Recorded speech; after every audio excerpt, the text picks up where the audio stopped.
as expected, I get quite a bit of feedback from my video on Monday. But it was interesting because if you listen to my video on Monday, it covered two things. Well, technically, if you include the Patreon portion, three things.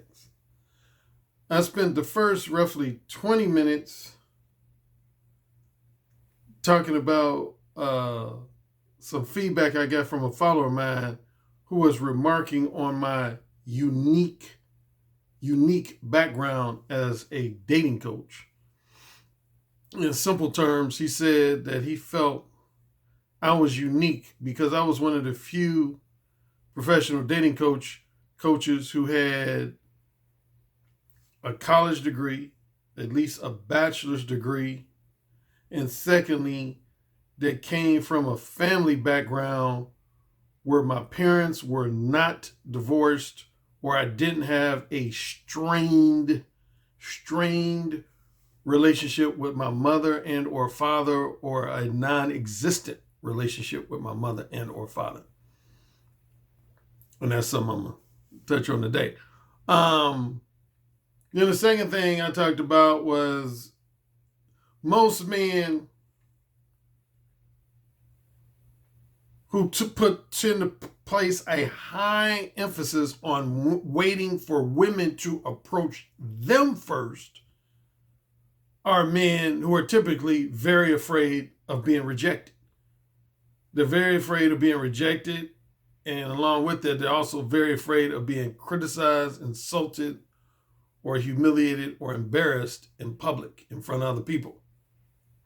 The third thing I talked about is the myth that women will make it extremely easy for you to get in their pants if they find you very physically attractive and sexually appealing, which I argued in my Patreon exclusive portion is very false. Very false. So, in this video, I'm going to basically almost cover the same three things, but I'm going to cover feedback I received on discussing those three things. I'm going to offer responses and rebuttals to feedback I received on those three major talking points from my last video. Okay. Talking point number one. Again, I spent roughly the first 20 minutes of Monday's video talking about how I received this lengthy email from a follower of mine. It was probably roughly about 7 paragraphs long. And most of it was from a black male follower of mine. I want to point out his race because it's relevant to a lot of his content. He was a black male. And he was basically saying that, Alan, I think you're very unique as a dating coach, and more specifically as a black male dating coach, because you don't have a background that's from the streets or the ghetto. You're college educated. And even more so, both of your parents were college educated and they stayed together until their death. They weren't like, your parents weren't divorced, or you didn't have some type of strained or dysfunctional relationship with your mother and or your father. You almost came from like a happy, wholesome, middle-class type family. And this follower basically argued that that's rare when you see a guy who's a dating coach or a PUA that comes from that type of background. And so I talked about that in Monday's video, and I got some feedback from a few, not only some men, but some women. And it's funny, particularly from the women. I remember when I used to post on, as most of you know, one of the first places I really made a name for myself after the advent of the internet was a website, and more specifically a message board called askmen.com. AskMan.com. That was like the first message board that I used to post on a lot. Matter of fact, that was the first, I would say, place on the internet that first made my Mo 1 ebook become really, really popular. Was when I used to post on AskMan.com between roughly the latter half of 2002 until about summer of 2006. Yeah, I would say from about roughly fall of 2002 until about summer of 2006. I used to post on AskMan.com. And one of the things I mentioned before is that since I've been on YouTube, probably 98% of my haters and critics have been other men. And I would say even before I came on to YouTube, even when I was on Blog Talk Radio, I would say for the most part the same thing. The only time I really had more female critics, haters and critics, just as many, if not more, female haters and critics than male haters and critics was when I was on AskMan.com. Yeah, I had a lot of women they used to hate on my books, man. The biggest thing they hated when I was on AskMan.com, a lot of women would hate the fact that I would expose their sexually duplicitous nature.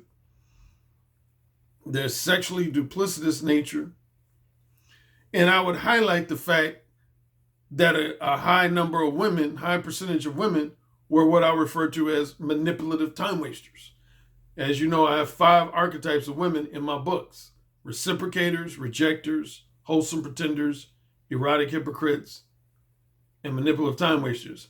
And I used to talk about manipulative time wasters a lot on AskMan.com, and women hated that. They hated that. But anyway, one type of feedback I used to get from quite a few women on AskMan.com, they would usually say something to the effect of, "Alan, I'm surprised that you spent most of your adult life being a womanizer and pursuing women primarily for short-term, non-monogamous, casual sex, and that you haven't really been married before or had that many long-term girlfriends, because you don't fit the prototype of the average womanizer." A lot of women would say that. I had probably at least a dozen women on that message board that would say that. They say, you don't fit the prototype or stereotype of the average player or womanizer. And of course, I would say, well, in your opinion, what is the prototype of the average womanizer? And they would basically go on to say that most men I know who are prolific womanizers are usually men who had a woman, at least one ex-girlfriend that cheated on them, and it broke their heart to the point where they held a lot of resentment towards women. They had at least one, if not more, at least one ex-girlfriend that cheated on them and consequently broke their heart and caused them to resent women. Number 2, they said most womanizers are men who their parents didn't have a good marriage, or they were raised by a single mom and they never grew to value or appreciate the nature of a long-term relationship between a man and woman, or a long-term, happy, satisfying marriage between a man and woman. And third was they had just a very strained or dysfunctional relationship with their mother, either because their mother was overbearing, too domineering, or their mother was very promiscuous. And because of that, it caused them to have a bad view of women, the entire female gender. And while I don't believe that their assessments were 100% valid, I do believe that all three of those things are to a large degree valid. I do believe that all three of those things that they asserted are to a large degree valid. And anyway, more recently, after I did my video on Monday, I had at least 3 women who wrote me essentially saying the same thing. Yeah, I had at least 3 women who wrote me after Monday that said the same thing as these women from AskMan.com. They said, Alan, I was listening to you talk about your background, and I don't remember the exact words, but I'm going to paraphrase all of their words. But essentially they said, it's almost surprising that you put so much emphasis on the pursuit of short-term, non-monogamous, casual sex, and you spent most of your adult life being a womanizer, when your mother and father, based on what you say and how you describe them, it seemed like they had a very good, happy marriage that lasted for over 40 years. That didn't result in divorce. You got along well with your mother. You got along well with your father. And they basically went on to say, most men who come from backgrounds like you typically tend to gravitate more towards marriage and long-term relationships rather than one-night stands, weekend flings, and casual sex. And they were like, why do you think that is? And even some guys wrote me saying essentially the same thing. Some guys wrote me in the last 48 hours saying essentially the same thing. They were like, Alan, most of the guys I know who are like really like womanizer type guys are typically guys that were raised by single moms, or if they came from a 2-parent family, they didn't get along with their mother. They either were raised by a single mom, or if they came from a 2-parent family, they didn't get along with their mother. And he said, I find it surprising that you came from a 2-parent family and you got along with both your parents, and particularly got along with your mother, but yet you have lived the lifestyle of a womanizer. So I wanted to touch on that. Basically, I will say this, and you know, psychologists, relationship therapists, and psychologists, psychiatrists, it's been documented today. It's been proven that your relationship with your parents, and more specifically, your opposite sex parent, tends to have a profound impact on your relationships. There's always going to be exceptions. And based on feedback I've been getting, a lot of people classify me as one of the exceptions. But generally,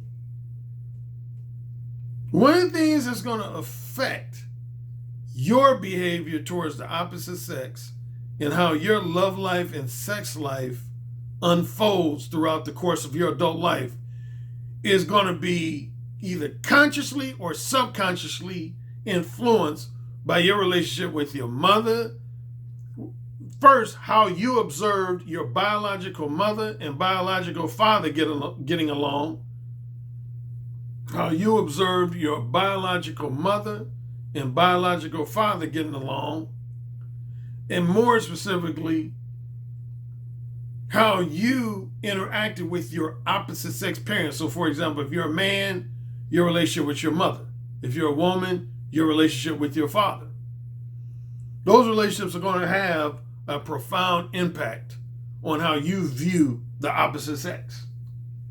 Like, I remember one movie that kind of briefly, not too much, but briefly touched on that. There's been a few movies that have touched on that, actually, if I had to really put my head to it, think about it.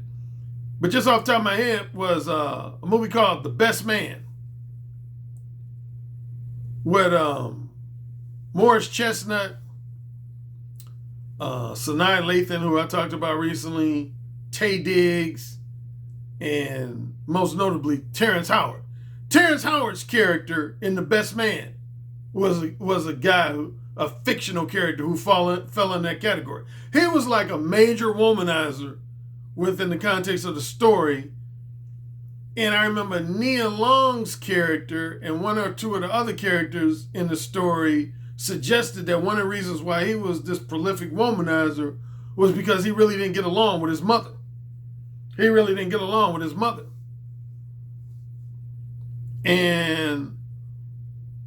But yeah, I've seen that. I've seen that definitely among like my close friends, some of my relatives, cousins, some of my fraternity brothers, and just other general acquaintances of people I've interacted with face to face in real life.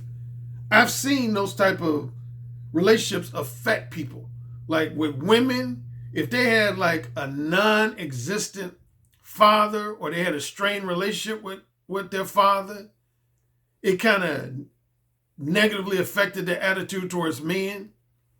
With women, if they had a strained relationship with their mother, a very dysfunctional relationship with their mother, or their mother, they felt like their mother was, for lack of a better term, a slut, a promiscuous slut, it affected their relationship with women.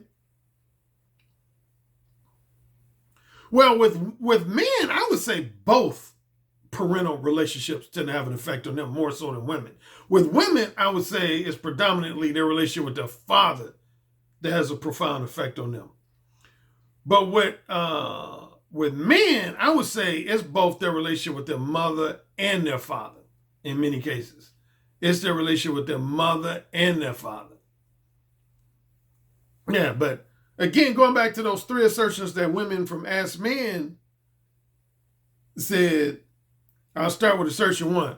Assertion one actually didn't have anything to do with parents. It was assertion one that a lot of these women said causes men to become womanizers is when they had at least one ex-girlfriend, or in some cases maybe an ex-wife or a former fiance that cheated on them. And they found out that person cheated on them. And after that, they developed a negative attitude towards long-term relationships or towards marriage. And they just relegated themselves to casual sex for the rest of their adult life. I've seen that happen. So I wouldn't say that's valid in all cases with men, but I wouldn't say it's totally invalid either. I've seen that happen. I've known guys who say started off wanting a long-term girlfriend and wanting to be married, but then when they got cheated on, they was basically like, fuck bitches. I'm just going to fuck all these bitches. Now, as far as with me, like I had some of my female listeners and viewers of my YouTube channel that have a few times tried to suggest that with me, that was the case with me. No, I can't say, I can honestly say I've never had a woman cheat on me that I knew about. I've never had a woman cheat on me that I knew about. I wouldn't go as far as say I've never had a woman cheat on me. Matter of fact, I'm almost certain that I've had probably at least one ex-girlfriend that cheated on me. But as far as a woman that cheated on me and I found out about it while we were still dating, I've actually never had that happen. I've never had that happen. No, I've never had that happen. Where a woman cheated on me while we were together and I found out about it and that's what caused us to break up. No, I've never had that happen.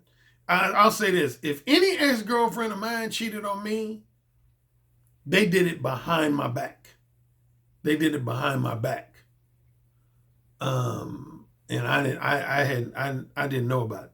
So that factor has never affected me individually, but I have seen that factor affect some other men that I knew.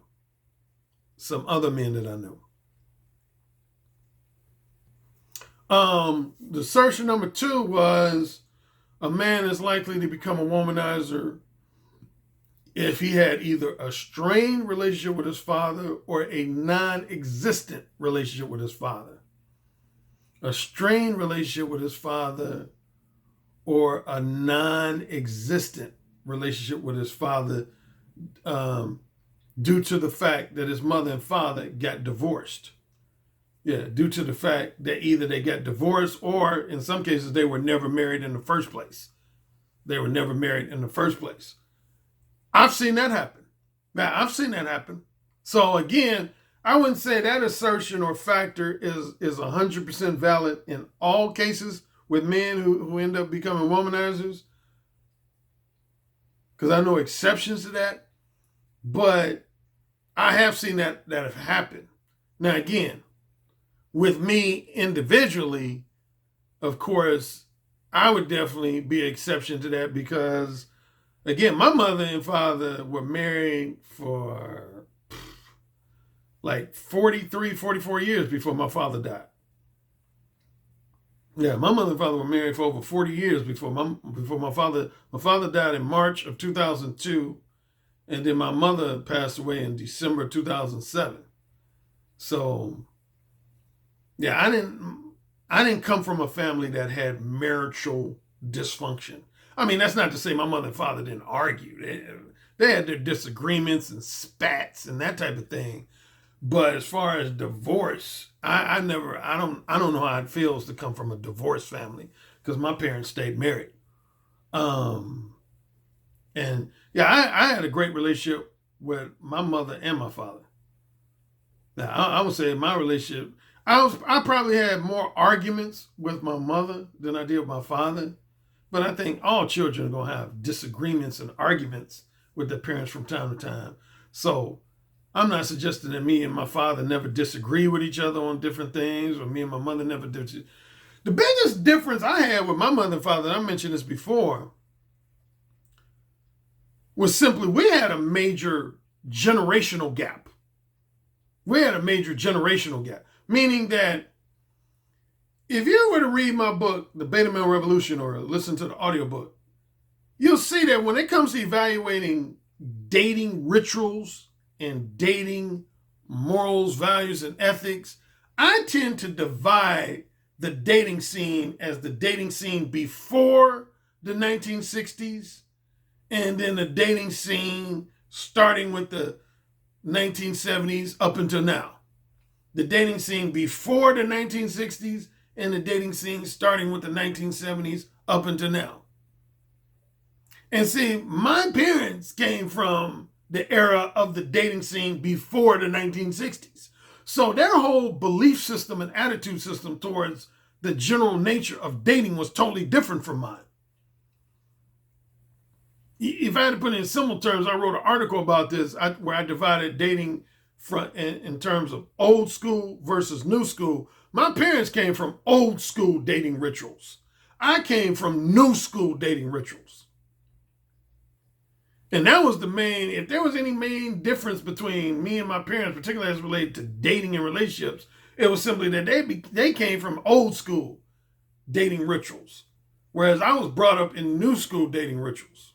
So that was one area where we were kind of different, particularly when it came to conversation with my mother.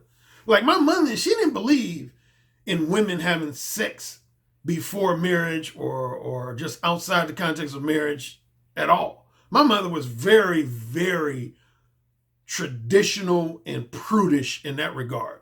My mother was one of those women who believed that women should save themselves for the husband and should own. Like my mother, she only had sex with my father. She only had sex with my father. She didn't even think about having sex with somebody other than my father. Because she came from a belief system where she literally believed she would go to hell. That's how religious my mother was. She believed she would burn in hell if she had sex with a man other than her husband. So she didn't believe in that shit. She didn't believe in casual sex. Like my mother was a virgin up until the time she got married. So when she saw me engaging in premarital sex and casual sex, she heavily frowned on that. So that was one area where we used to have quite a few conversations, and you could say even some debates. Because she didn't believe in that shit, man. Like, she didn't believe in women having babies out of wedlock. She frowned on it. She didn't like the whole baby mama, baby daddy shit. Oh, man, I could give you many stories along those lines. She was very Yeah, she frowned heavily on the notion of men and women being baby mamas and baby daddies. She didn't like that shit. And I've always said that's probably one of the reasons why I don't have any kids to this day. Even though I almost had one. I almost had a kid out of wedlock in college, but my college girlfriend had an abortion. But other than that, I've never come close to having a kid out of wedlock. I think a lot of it was because of my influence from my mother. My mother, she heavily frowned on premarital sex, casual sex, and having children out of wedlock. She didn't like that shit. And it wasn't just her being unique in that regard. Most women from her generation felt like that. So it wasn't just my mother. Most women who were brought up in the era that my mother was, and they came from a middle class or upper middle class background, felt that way. So, yeah, that was kind of common among women in my mother's generation. What was the third factor that those women from Ask Man said? I think the third one was, okay, first one was a girlfriend or wife cheating on you. Second was having a strained or non-existent relationship with your father, which I didn't. And third was having a strained or non-existent relationship with your mother. Yeah, I didn't have either one of those. I didn't have either one of those three things. Like I said, I didn't have an ex-girlfriend or ex-wife cheat on me, or at least that I knew of. I had a great relationship with my father. We were real tight. Yeah, me and my father were real tight. And my mother, I had a great relationship with my mother. Again, we had some spats and arguments and disagreements at times, but overall, I had a great relationship with my mother. But yeah, all that said, yeah, again, a lot of guys I know who have been womanizers did fall under one of those three categories that those women from Ask Men asserted. Yep, a lot of men that I've known that were prolific womanizers, and they almost had like a negative attitude towards the notion of marriage or towards the notion of just long-term romantic relationships in general, were usually guys that have gotten cheated on at least once, if not multiple times. Guys that had a strained or non-existent relationship with their biological father, and or a strained or non-existent relationship with their biological mother. And I will say, based on things I've read over the last, say, 2 to 3 decades, again, a lot of relationship therapists and relationship psychologists have documented that your relationship with your parents, how you observed your mother and father getting along, and even more particularly, your relationship with your opposite sex parent tends to have either a conscious or a subconscious effect on your view on relationships in general, your view on marriage, and your view on just members of the opposite sex. Like one thing I mentioned in a recent video, I was talking about my current girlfriend.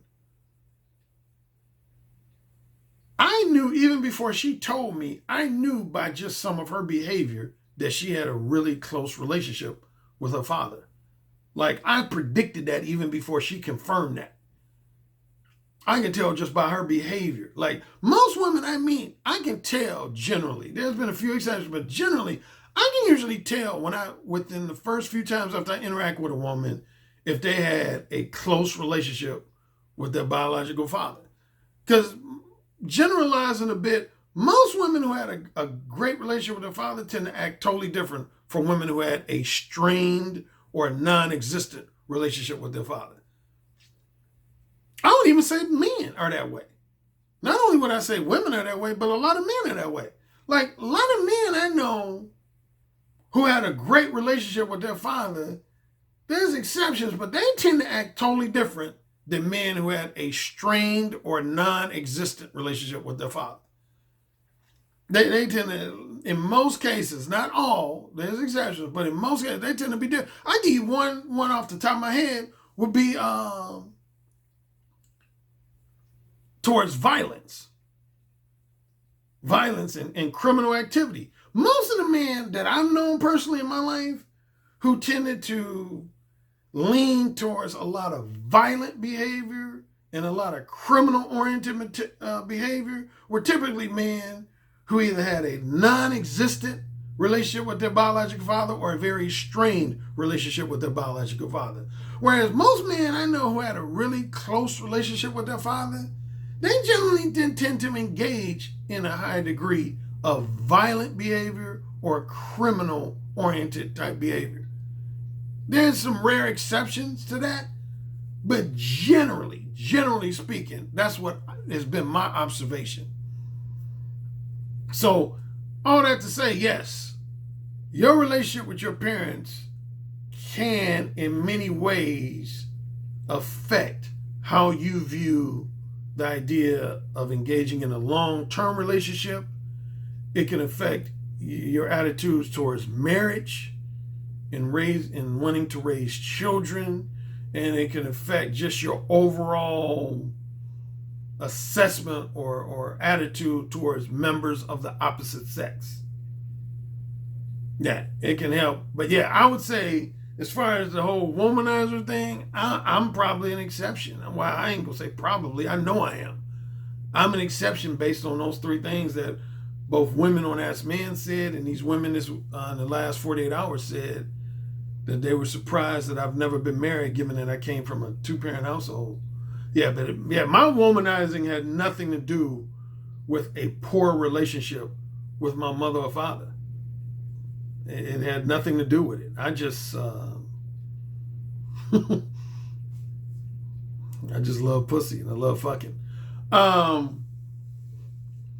Now, in my Patreon exclusive portion, I'm going to cover some feedback I received in regard to my assertion that many men are afraid of rejection, and secondly, that many men don't have a clue on what it means to seduce a woman. Don't have a clue on what it means to seduce a woman. I'll cover that in my Patreon exclusive portion.